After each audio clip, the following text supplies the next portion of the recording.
Hi, I'm Jules Bekker, Director of TEW Galleries in Atlanta, and today we're introducing Brian Rutenberg, an artist from New York whose wonderful show we're going to be discussing.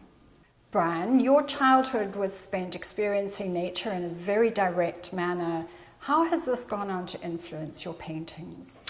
Myrtle Beach, South Carolina, where I was born and raised, is unique in that it is a beach resort with blinking candy-colored light bulbs and amusement parks and putt-putt golf courses, surrounded by some of the most formal gardens, the most haunting, beautiful gardens on the East Coast. So for me, an ancient river beside live oak trees draped in moss is beautiful, but I also think a clanking roller coaster full of screaming tourists is equally as beautiful. And there's something about the collision of those two environments, one artificial, one natural, that just set my eyes ablaze as a child. And to this day, that notion of collision plays a very important role in the works that I make. You know, I spent my youth knee-deep in marsh mud, and that's the way that I understand the world, is this very tactile, very direct, one-to-one, skin-to-skin contact. So I paint essentially is colored mud. It's crushed dirt mixed with liquefied fat and smeared on a surface. So from the very beginning, it's earth, it's gritty, and it's visceral. And the beauty is that you can look at a painting as if you're looking out a window on a rainy day. You see either the water droplets on the glass in front of you or what lies beyond, but not both at the same time. Right. But a miraculous union can occur with patient looking. That's why it's so important to be slow. I get put off sometimes when a painting asks me to think right away. Painting is an intellectual endeavor, but I believe that there is no thinking without first feeling. Let us feel something first. And I can't think of a better agent for feeling and emotion than delicate skins of color put on with a stick with bristles by someone else's hand. That kind of provoked radiance of, I'm going to make this space where there is no space.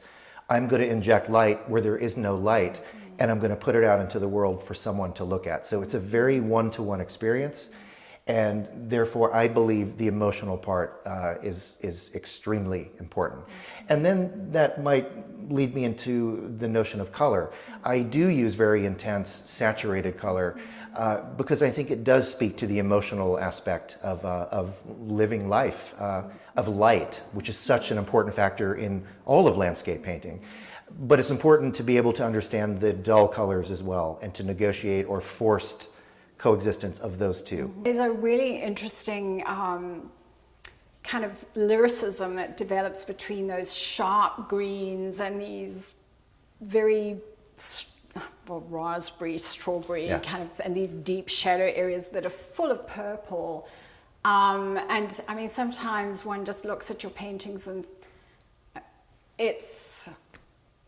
it's just an emotional experience because they are so powerful, and the color is almost counterintuitive at times, and I look at it and I think, how did you ever come up with that?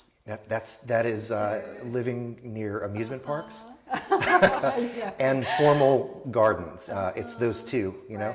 It again is permission to be as effusive and ebullient and risk-taking as possible. I love intense colors because they're available, you know. They didn't have these 100 years ago.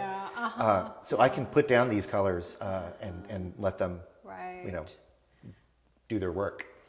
That's kind of what I've done in this case.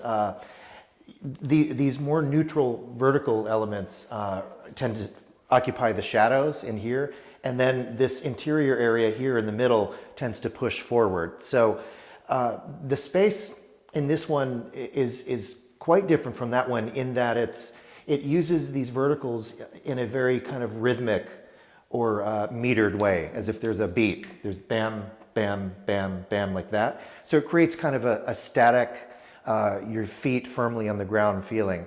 As contrasted with this one, I was thinking about what de Kooning would call slipping glimpses, as if you're viewing the landscape from the car window going at 55 miles an hour, or 65, or 85. And in this one, rather than being lit from the back, putting everything here in shadow. This one is lit more from the interior, almost as if it's stained glass, with this pulsating cobalt teal, which is fragmented by these little bits of pure cadmium red. And this is right out of the tube. This is as direct and spontaneous as you can get. And then the transition up. This uses a lot of diagonals, which always create movement or the promise of movement. This one uses more of a grid, which creates stasis and firm stability. So two different types of space, two different uses of light, hopefully adding up to something that is complex and of interest. And because the subject matter is so, somewhat removed, somewhat abstracted, even though these are landscape paintings, I think it puts a lot more emphasis on the handling of the material. That's the part that takes so long. Bob Dylan said, "I want to play guitar without tricks." Picasso spoke of possessing so much technique that it vanished. And that's a hard thing to do. You spend all these years acquiring technique, and then you realize what you have to do is lose technique. Because you want to use just enough technique to tell the truth, no more and no less. When you're speaking, you reach just for what you need in that toolbox without any waste whatsoever. That's what takes so long. Brian, thank you so much for coming and doing the interview and coming to the opening. We're really delighted to have you here. Thank you, Jules. I want to thank you and Tim and Corky also for your hard work. It is teamwork, and I'm delighted to be a part of it. Well, thank you. And we really hope that you'll all come. This is a wonderful exhibition. It's work of a caliber that you seldom see. We hope to see you soon.